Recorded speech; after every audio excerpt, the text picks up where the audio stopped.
Hi friends, ఈరోజు అయితే బీచ్కి అయితే వెళ్ళాం. ఎందుకంటే 2 డేస్ లైన్గా హాలిడేస్ అయితే వచ్చాయి. సరదాగా బీచ్కి అయితే వెళ్ళాం. చాలామంది జనాలు అయితే ఉన్నారు. ఫుల్గా ఎంజాయ్ చేసాం.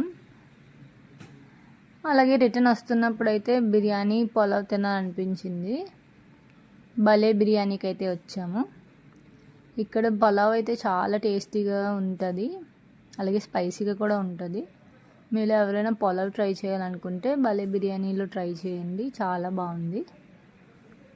అలాగే మీరు వరలక్ష్మి వ్రతం ఎలా సెలబ్రేట్ చేసుకున్నారో కమెంట్ చేయండి.